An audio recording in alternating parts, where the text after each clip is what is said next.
வணக்கம். புதிய தலைமுறையின் 7 மணி நிமிட செய்திகளுக்கு வரவேற்கிறோம். உள்ளூர் முதல் உலக நடப்புகள் வரை நிமிட செய்திகளாக தொடர்ந்து பார்க்கவிருக்கிறோம்.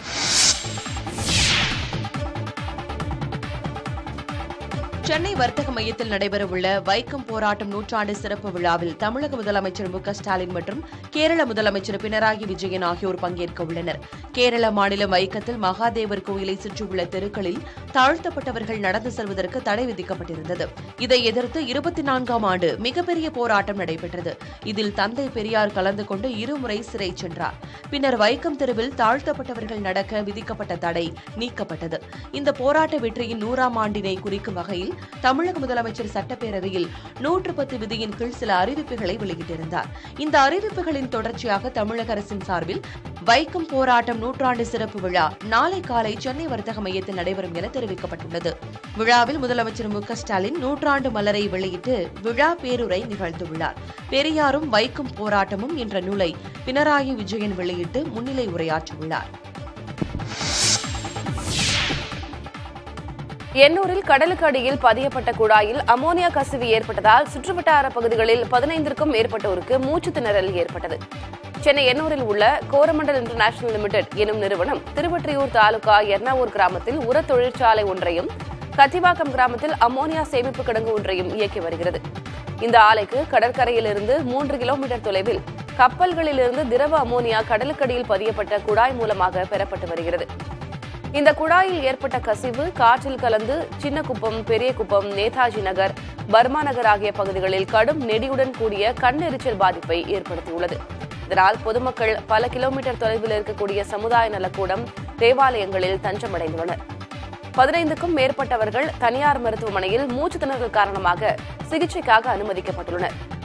சம்பவ இடத்தில் சென்னை மாநகராட்சி துணை ஆணையர் சமீரன் நேரில் ஆய்வு செய்தார். பின்னர் கசிவு சரி செய்யப்பட்டு விட்டதாக தெரிவித்த அவர் பொதுமக்கள் அச்சம் கொள்ள தேவையில்லை என குறிப்பிட்டார்.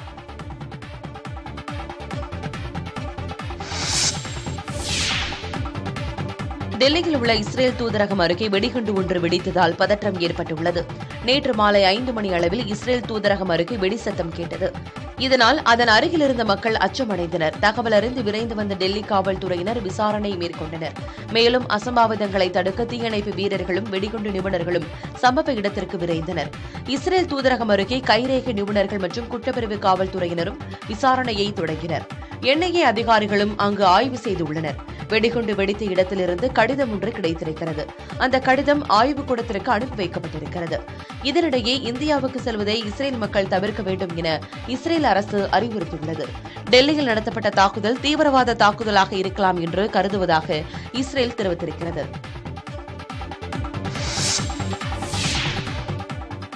குடியரசு துணைத் தலைவர் ஜெகதீப் தங்கர் வயதான விவசாய பெண்மணி காலில் விழுந்து ஆசி பெற்ற காட்சிகள் சமூக வலைதளங்களில் பரவி வருகின்றன.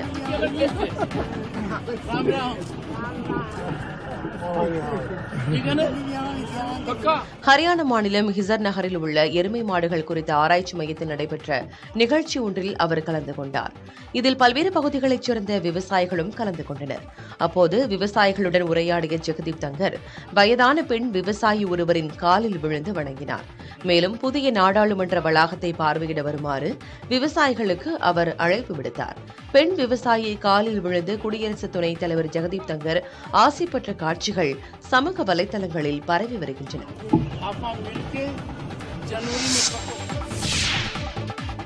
தெலங்கானா முதலமைச்சராக பொறுப்பேற்ற பிறகு முதல் முறையாக பிரதமர் மோடியை சந்தித்து ரேவந்த் ரெட்டி பேசியுள்ளார். அண்மையில் நடைபெற்ற தேர்தலில் தெலங்கானா மாநிலத்தில் காங்கிரஸ் கட்சி ஆட்சியை பிடித்தது.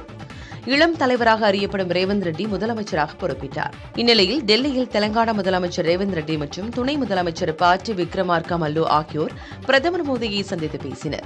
மரியாதை நிமித்தமாக இந்த சந்திப்பு நடைபெற்றதாக தகவல்கள் வெளியாகின. அதே நேரத்தில் மாநிலத்தில் செயல்படுத்தப்படும் மற்றும் நிலுவையில் இருக்கும் திட்டங்கள் குறித்து எடுத்துரைக்கப்பட்டதாகவும் கூறப்படுகிறது. மேலும் மத்திய அரசு வழங்க வேண்டிய வரி நிலுவைத் தொகையை விடுவிக்க வேண்டும் என்றும் வலியுறுத்தப்பட்டதாக தகவல் வெளியாகியிருக்கிறது. போர் காரணமாக சீர்குலைந்துள்ள காசா நகரத்தில் தூய்மையான குடிநீர் கிடைக்காமல் பாலஸ்தீன மக்கள் கடும் இன்னல்களுக்கு ஆளாகியுள்ளனர். குறிப்பாக அதிக முகாம்கள் உள்ள ஜபாலியா பகுதியில் குடிநீர் கிடைப்பதில் தொடர்ந்து சிக்கல் நீடித்து வருகிறது.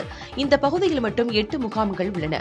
இங்கு 1,00,000க்கும் அதிகமான பாலஸ்தீனியர்கள் உள்ளதால் தூய்மையான நீர் கிடைப்பது மிகவும் குறைந்து காணப்படுகிறது. குளோரின் கலந்த நீரே அதிகம் கிடைப்பதால் நோய் தொற்று ஏற்படும் சூழல் நிலவுவதாக அங்குள்ளவர்கள் வேதனை தெரிவிக்கின்றனர். அந்த முகாம்களில் உள்ள மக்களுக்கு தேவையான உணவு மற்றும் மருந்து பொருட்களை ஐநா வழங்கி வருகிறது. இஸ்ரேல் நடத்தி வரும் போர் காரணமாக காசா முற்றிலும் முடங்கியுள்ளது. தற்போது குடிநீருக்கும் தொடர்ந்து பஞ்சம் ஏற்பட்டுள்ளதால் பாலஸ்தீன மக்கள் என்ன செய்வது என்று அறியாமல் திண்டாடி வருகின்றனர். தென்னாப்பிரிக்காவுக்கு எதிரான முதலாவது டெஸ்ட் போட்டியின் முதல் நாள் முடிவில் இந்தியா 8 விக்கெட்டுகளை இழந்து 208 ரன்கள் சேர்த்துள்ளன. செஞ்சுரியன் மைதானத்தில் நடைபெற்று வரும் போட்டியில் டாஸ் வென்ற தென்னாப்பிரிக்கா பந்து வீச்சை தேர்வு செய்தது. பேட்டிங் செய்த இந்திய வீரர்கள் தென்னாப்பிரிக்க பந்து வீச்சை சமாளிக்க முடியாமல் திணறினர். ரோஹித் 5 ரன்களிலும், சுப்மன் கில் 2 ரன்களிலும், ஜெய்ஸ்வால் 17 ரன்களிலும் பெவிலியன் திரும்ப கோலி ஸ்ரேயாஸ் ஆகியோர் சற்று நேரம் நிதானமாக ஆட்டத்தை வெளிப்படுத்திய போதும் ரபடாவின் பந்து வீச்சில் வீழ்ந்தனர். பின்னர் வந்தவர்கள் சொற்ப ரன்களில் பெவிலியன் திரும்பினர். இருப்பினும் ஒருபுறம் அரை சதம் கடந்து KL ராகுல் களத்தில் நீடிக்கிறார். மழை குறுக்கீடு இருந்ததால் முதல் நாளில் 59 ஓவர்கள் மட்டுமே வீசப்பட்டுள்ளன. இந்தியா முதல் நாளில் 8 விக்கெட்டுகளை இழந்து 208 ரன்கள் சேர்த்தனர். தென்னாப்பிரிக்கா சார்பில் ரபடா 5 விக்கெட்டுகளை வீழ்த்தியுள்ளார். குறைந்த ஓவர்கள் வீசப்பட்டுள்ளதால் 2வது நாள் அரை மணி நேரம் முன்னதாக போட்டி தொடங்க உள்ளது.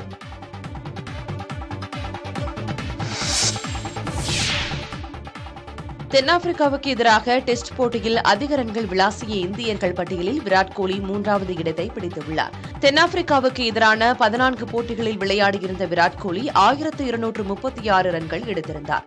நேற்று தொடங்கிய முதல் போட்டியில் 16 ரன்களை எடுத்தபோது அவர் ராகுல் டிராவிட் சாதனையை முறியடித்துள்ளார். இதன் மூலம் தென்னாப்பிரிக்காவுக்கு எதிராக டெஸ்ட் போட்டியில் அதிக ரன்கள் விளாசிய இந்தியர்கள் பட்டியலில் விராட் கோலி 3வது இடம் பிடித்துள்ளார். முதல் இன்னிங்ஸில் 38 ரன்களில் அவர் அவுட் ஆன நிலையில் அடுத்த இன்னிங்ஸில் 32 ரன்கள் எடுத்தால் ஷேவாக்கையும் முந்தி 2வது இடத்தை பிடிப்பார். தென்னாப்பிரிக்காவுக்கு எதிராக டெஸ்ட் போட்டியில் அதிக ரன்கள் விளாசிய இந்தியர்கள் பட்டியலில் முதலிடத்தில் சச்சின் டெண்டுல்கர் 25 போட்டிகளில் 1741 ரன்கள் எடுத்து நீடிக்கிறார். இந்திய கடற்பரப்பில் சந்தேகத்திற்குரிய கப்பல்கள் அனைத்தும் சோதனை செய்யப்படும் என இந்திய கடற்படை தளபதி ஹரிகுமார் தெரிவித்துள்ளார். சமீப காலமாக கப்பல்களை ட்ரோன் மூலம் தாக்கும் நிகழ்வுகள் அதிகரித்துள்ளதாகவும் கடந்த நவம்பர் 19ஆம் தேதி முதல் இதுவரை 30 தாக்குதல்கள் நடந்துள்ளதாகவும் கடற்படை தளபதி தெரிவித்தார். உள்நாட்டில் கட்டப்பட்ட INS இம்பால் போர்க்கப்பல் கடற்படையில் இணைக்கப்பட்ட நிகழ்ச்சியில் கலந்து கொண்ட பின் செய்தியாளர்களை சந்தித்த அவர் இதனை தெரிவித்தார். 50 விழுக்காடு தாக்குதல்கள் செங்கடலிலேயே நடைபெறுவதாகவும் இதுவரை இந்திய கப்பல்கள் எதுவும் பெரிய அளவில் தாக்கப்படவில்லை என்றும் ஹரிகுமார் கூறினார். சந்தேகத்திற்குரிய கப்பல்கள் அனைத்தும் சோதனை செய்யப்படும் என தெரிவித்த கடற்படை தளபதி கூடுதலான கண்காணிப்பு கப்பல்களை இந்திய கடற்பரப்பில் ஈடுபடுத்த உள்ளதாகவும் குறிப்பிட்டார். சமீபத்தில் சவுதி அரேபியாவிலிருந்து மங்களூருக்கு ரசாயன பொருட்களை ஏற்றி வந்த கெம்ப் லூட்டோ என்ற கப்பல் குஜராத் கடற்பகுதியில் ட்ரோன் மூலம் தாக்கப்பட்டது. தாக்கப்பட்ட கப்பலை இந்திய கடற்படையின் விக்ரம் கப்பல் மூலம் மீட்டு மும்பை துறைமுகத்துக்கு அழைத்து வந்தது குறிப்பிடத்தக்கது.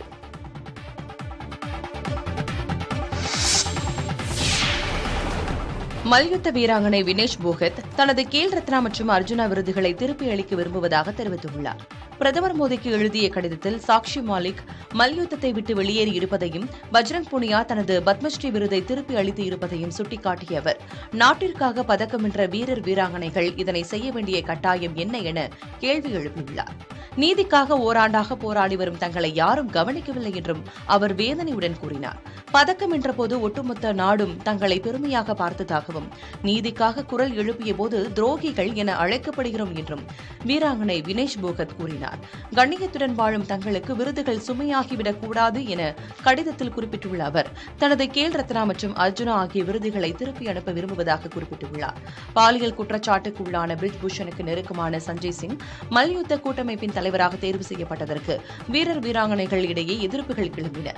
இதனிடையே இந்திய மல்யுத்த கூட்டமைப்பின் புதிய நிர்வாக அமைப்பை மத்திய விளையாட்டு அமைச்சகம் ரத்து செய்துள்ளது குறிப்பிடத்தக்கது. இந்திய கடல் பகுதியில் கப்பல்கள் மீது தாக்குதல் நடத்தியவர்கள் கண்டறியப்பட்டு நடவடிக்கை எடுக்கப்படும் என பாதுகாப்புத்துறை அமைச்சர் ராஜ்நாத் சிங் தெரிவித்திருக்கிறார். மும்பையில் நடைபெற்ற நிகழ்ச்சி ஒன்றில் பேசிய அவர், எதிரிகளின் தாக்குதல்களை கண்டறிந்து முறியடிக்கும் வகையில் பாதுகாப்பு இந்திய கப்பற்படையிடம் உள்ளது என கூறினார். வணிக கப்பல்கள் மீது தாக்குதல் நடத்தியவர்களை கண்டறியும் பணி தொடர்ந்து நடைபெற்று வருகிறது என்றும் விரைவில் நடவடிக்கை எடுக்கப்படும் என்றும் அவர் நம்பிக்கை தெரிவித்தார். இனி இதுபோன்ற தாக்குதல்கள் நடக்காத வண்ணம் பாதுகாப்பும் மேலும் மேம்படுத்தப்படும் என்றும் அவர் உறுதியளித்தார். இந்திய பெருங்கடல் வழியாக வந்த MV ப்ளூட்டோ மற்றும் செங்கடல் பகுதியில் MV சாய்பாபா உள்ளிட்ட 2 கப்பல்கள் மீது ட்ரோன் தாக்குதல் நடத்தப்பட்ட நிலையில் கடலோர காவல் படையினர் தீவிர கண்காணிப்பு பணியில் ஈடுபட்டு வருகின்றனர். கனமழை வெள்ளத்தால் பாதிக்கப்பட்டுள்ள தென் மாவட்டங்களுக்கு உதவிட மத்திய அரசிடமிருந்து கணிசமான நிதியை எதிர்பார்ப்பதாக முதலமைச்சர் ஸ்டாலின் தெரிவித்துள்ளார். எக்ஸ் சமூக வலைதள பக்கத்தில் குறிப்பிட்டுள்ள முதலமைச்சர் ஸ்டாலின், இந்தியாவில் மிக நீண்ட கடற்கரை கொண்ட 2வது மாநிலமான தமிழ்நாட்டில் கடந்த நூற்றாண்டில் 50 புயல்கள் ஏற்பட்டிருப்பதாக தெரிவித்துள்ளார். மேலும் தூத்துக்குடி மாவட்டத்தில் வெள்ள பாதிப்புகளை ஆய்வு செய்து வரும் மத்திய நிதியமைச்சர் நிர்மலா சீதாராமனிடம் மாநில நிதியமைச்சர் தங்கம் தென்னரசு, நாடாளுமன்ற உறுப்பினர் கனிமொழி ஆகியோர் பாதிப்புகள் மற்றும் தமிழக அரசின் நிவாரணப் பணிகள் குறித்து எடுத்துரைத்ததாக தெரிவித்துள்ளார். அத்துடன் வெள்ள பாதிப்பு தொடர்பான 72 பக்கங்கள் கொண்ட கோரிக்கை மனுவும் நிதியமைச்சர் நிர்மலா சீதாராமனிடம் வழங்கப்பட்டுள்ளதாக கூறியுள்ளார். மாநில பேரிடர் மீட்பு நிவாரண நிதியில் குறிப்பிட்ட அளவு மட்டுமே நிதி இருக்கும் நிலையில் சேதங்கள் அதிக அளவில் உள்ளதாகவும் பெருமளவிலான வெள்ளச்சேதத்தை சீர் செய்ய மத்திய அரசிடம் போதிய நிதியை எதிர்பார்ப்பதாகவும் முதலமைச்சர் ஸ்டாலின் குறிப்பிட்டுள்ளார். பெருமழை வெள்ளத்தால் பாதிக்கப்பட்ட தூத்துக்குடி, நெல்லை மாவட்டங்களில் சீரமைப்பு பணிகள் இரவு பகலாக நடைபெற்று வருவதாக தலைமைச் செயலாளர் சிவதாஸ் மீனா தெரிவித்துள்ளார். எக்ஸ் தளத்தில் தலைமைச் செயலாளர் சிவதாஸ் மீனா வெளியிட்டிருக்கும் பதிவில், தூத்துக்குடியில் உள்ள கோரம்பள்ளம் குளத்தில் 120 மீட்டருக்கு உடைப்பு ஏற்பட்டிருந்ததாக குறிப்பிட்டுள்ளார். இந்த உடைப்பால் மாவட்ட ஆட்சியர் அலுவலகத்தை சுற்றியுள்ள தாழ்வான பகுதிகளை தண்ணீர் சூழ்ந்துள்ளதாகவும் தற்போது 16,960 மெட்ரிக் டன் சரல்களை கொண்டு உடைப்பு சரி செய்யப்பட்டதாகவும் தெரிவித்துள்ளார். 3 நாட்களில் இந்த சீரமைப்பு பணிகள் நடைபெற்று முடிந்துள்ளதாக சிவதாஸ் மீனா குறிப்பிட்டுள்ளார். மேலும் மணிமுத்தாறு மற்றும் பாபநாசம் அணைகளின் உபரி நீரை பயன்படுத்தி கோரம்பள்ளம் குளம் மீண்டும் நிரப்பப்படும் எனவும் தெரிவித்தார். புனரமைப்பு பணிகளால் விவசாயிகள் பெரும் பயனடைவர் எனவும் சிவதாஸ் மீனா தெரிவித்துள்ளார்.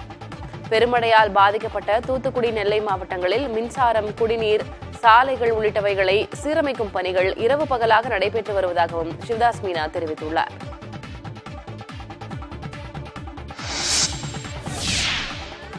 கனமழையால் பாதிக்கப்பட்டுள்ள நெல்லையில் அரசு வழங்கும் நிவாரணத் தொகைக்கான டோக்கன் விநியோகம் தொடங்கியது. சென்னை, செங்கல்பட்டு, திருவள்ளூர், காஞ்சிபுரம் மாவட்டங்களைப் போல மழையால் பாதிக்கப்பட்ட தென் மாவட்ட மக்களுக்கும் தமிழக அரசின் 6,000 ரூபாய் நிவாரணத் தொகை வழங்கப்பட உள்ளது. அதற்காக டோக்கன் விநியோகிக்கும் பணி தொடங்கியுள்ளது. நெல்லை மாவட்டத்தில் அதிக பாதிப்புகளை சந்தித்த நெல்லை, சேரன் மகாதேவி, பாளையங்கோட்டை, அம்பாசமுத்திரம் வட்டத்தில் 12 கிராமங்கள் அடையாளம் காணப்பட்டு 6,000 ரூபாய் நிவாரணம் வழங்கப்படும் என அறிவிக்கப்பட்டது. அதன்படி பாதிக்கப்பட்டவர்களுக்கு நிவாரணம் வழங்குவதற்காக டோக்கன் விநியோகிக்கப்பட்டது.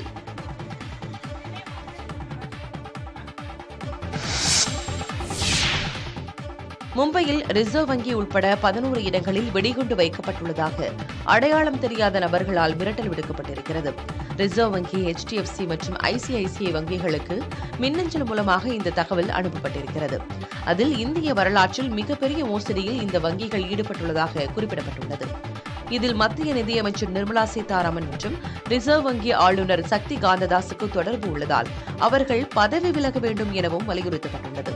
ரிசர்வ் வங்கி, HDFC, ICICI வங்கிகள் உள்ளிட்ட 11 இடங்களில் வெடிகுண்டு வைக்கப்பட்டுள்ளதாகவும் கூறப்படும் நிலையில் காவல்துறை அனைத்து இடங்களிலும் தீவிர சோதனை நடத்தினர். ஆனால் மிரட்டல் விடுக்கப்பட்டது போல வெடிகுண்டுகள் எதுவும் கண்டுபிடிக்கப்படவில்லை. மின்னஞ்சல் அனுப்பியவர்கள் குறித்து மும்பை காவல்துறை தீவிரமாக விசாரித்து வருகிறது. இந்திய கடற்படையின் மிக் ரக போர் விமானத்தின் டயர் வெடித்ததால் கோவாவின் தபோலி விமான நிலையம் சில மணி நேரம் மூடப்பட்டது. தபோலிம் விமான நிலையம் இந்திய கடற்படையின் ஒரு அங்கமாகவும் செயல்பட்டு வருகிறது.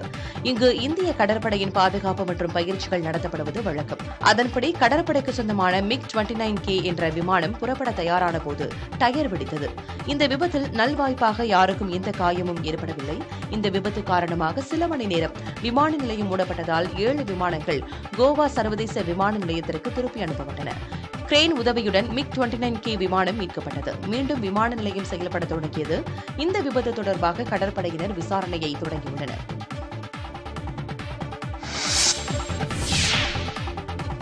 தாய்லாந்து நாட்டில் கடந்த சில நாட்களாக பொழிந்த தொடர் மழையால் பல்வேறு பகுதிகள் வெள்ளத்தால் சூழப்பட்டுள்ளன.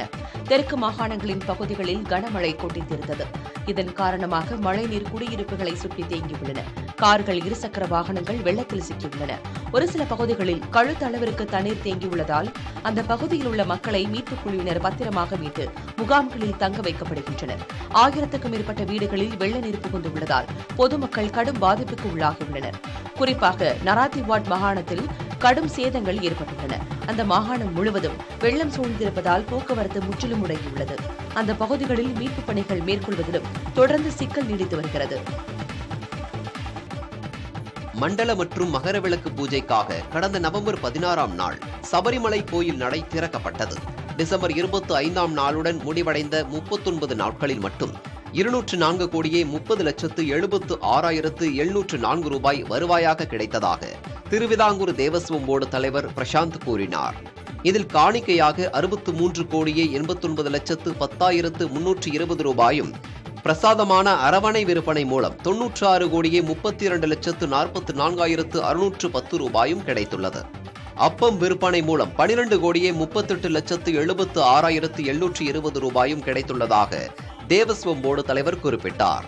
இந்த 39 நாட்களில் 31,43,163 பேர் தரிசனம் செய்துள்ளதாகவும், அன்னதான மண்டபத்தில் 7,25,049 பேருக்கு இலவச உணவு வழங்கப்பட்டதாகவும் அவர் கூறினார்.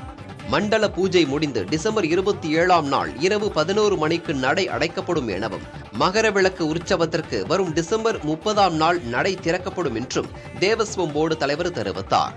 ஜனவரி 15ஆம் நாள் மகரவிளக்கு பூஜையும் பொன்னம்பல மேட்டில் மகர ஜோதி தரிசனமும் நடைபெறும் என குறிப்பிட்ட அவர், ஜனவரி 20ஆம் தேதி வரை பக்தர்கள் தரிசிக்க அனுமதிக்கப்படுவர் என்றும் கூறினார்.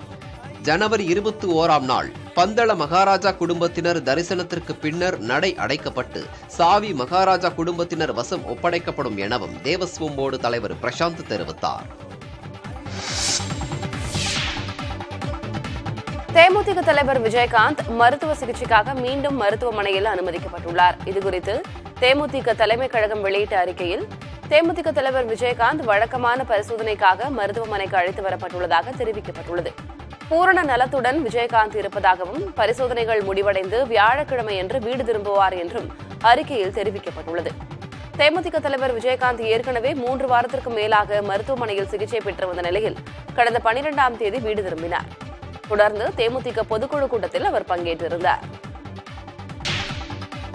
சிரியாவின் 50க்கும் மேற்பட்ட இடங்களில் துருக்கி வான்வழி தாக்குதலை நடத்தியுள்ளது.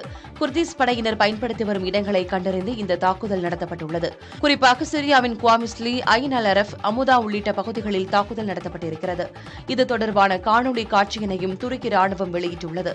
கடந்த ஒரே வாரத்தில் குர்திஸ் படையினர் நடத்திய பல்வேறு தாக்குதல்களில் 12 துருக்கி வீரர்கள் கொல்லப்பட்டுள்ளனர். இதற்கு பதிலடி கொடுக்கும் விதமாக துருக்கி சிரியாவின் 50 இடங்களிலும் தாக்குதல்களை நடத்தியுள்ளன. ஜெர்மனியில் கிறிஸ்துமஸ் முடிந்த மறுநாள் நடத்தப்பட்ட செரிப்பதற்கான ஓட்டப்பந்தயத்தில் 200க்கும் மேற்பட்டோர் கலந்து கொண்டனர். பெர்லின் நகரில் தொடர்ந்து 23வது ஆண்டாக இந்த ஓட்டப்பந்தயம் நடத்தப்பட்டது. கிறிஸ்துமஸ் அன்று அதிக கொழுப்பு உள்ள வாத்துக்கறி உண்பதால் உடற்பயிற்சியையும் மேற்கொள்ள வேண்டும் என்பதை வலியுறுத்தும் வகையில் இது நடத்தப்படுகிறது. 5 கிலோமீட்டர் தூரம் ஓடும் பந்தயமாக உள்ளது. அதன்படி பெர்லின் நகரில் நடைபெற்ற பந்தயத்தில் சாண்டா கிளாஸ் வேடம் அணிந்தும் வாத்து பொம்மைகளை கையில் ஏந்தியும் 200க்கும் மேற்பட்டோர் கலந்து கொண்டனர். இதில் கலந்து கொண்டவர்கள் மது மற்றும் உணவு எடுத்துக்கொண்டு ஒருவரை ஒருவர் வாழ்த்துக்களை பரிமாறிக்கொண்டனர். ஜெர்மனியில் வாத்துக்கறி கிறிஸ்துமஸ் பண்டிகையின் பிரதான உணவாக தற்போது இருக்கிறது.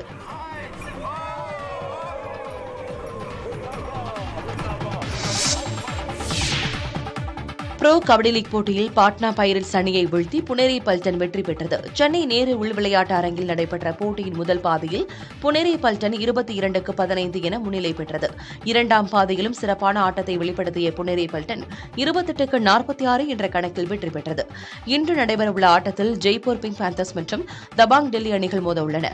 10வது புரோ கபடி லீக் தொடர் கடந்த 2ஆம் தேதி தொடங்கி நடைபெற்று வருகிறது. இதில் 12 அணிகள் பங்கேற்று விளையாடி வருகின்றன. புதுச்சேரியில் தமிழர்களின் பாரம்பரிய கலையான தெருக்கூத்து கலையை மீட்டெடுக்கும் வகையில் தொடர்ந்து 12 மணி நேரம் தெருக்கூத்து நிகழ்ச்சிக்கு ஏற்பாடு செய்யப்பட்டிருந்தது. புதுச்சேரி அடுத்த திருக்காஞ்சியில் உள்ள ஸ்ரீ கங்கா வராகநதீஸ்வரர் கோயில் வளாகத்தில் நடைபெற்ற இந்த நிகழ்ச்சியில் லவன் குசலவன் கதை, மகாபாரதம், கிருஷ்ணன் பிறப்பு ஆகியவை நிகழ்த்தி காட்டப்பட்டன.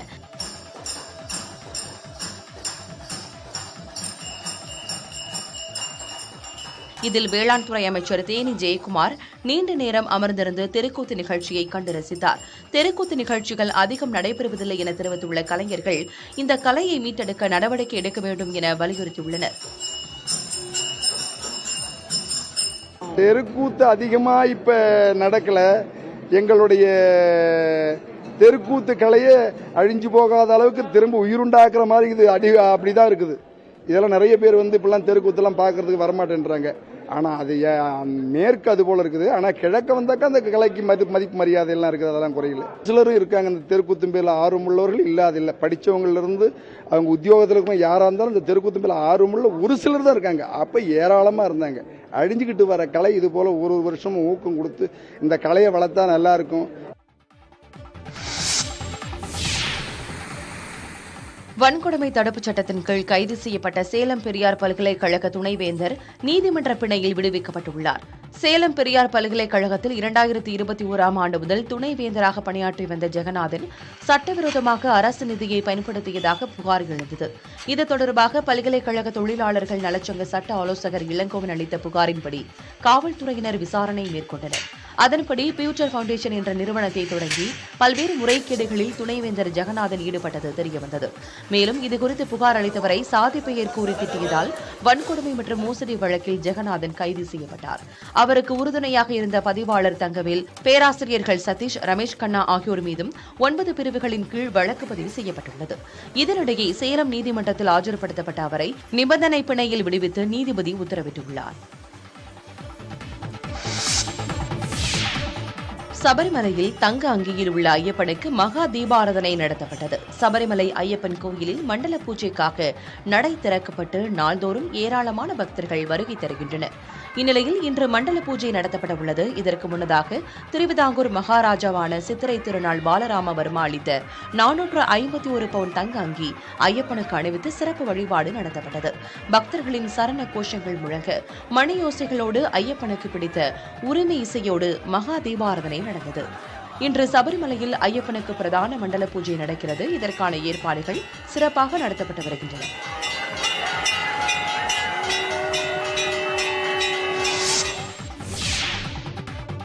தமிழகத்தில் உள்ள பள்ளிகளில் சாதிய பாகுபாடு பார்க்கப்படுவது இல்லை என பள்ளிக் கல்வித்துறை அமைச்சர் அன்பில் மகேஷ் பொய்யாமொழி தெரிவித்துள்ளார். சென்னை எழும்பூரில் உள்ள தனியார் விடுதியில் குளிர்கால சிறப்பு பயிற்சி முகாமை தொடக்கி வைத்த பின் செய்தியாளர்களை சந்தித்த அவர் இதனை தெரிவித்தார்.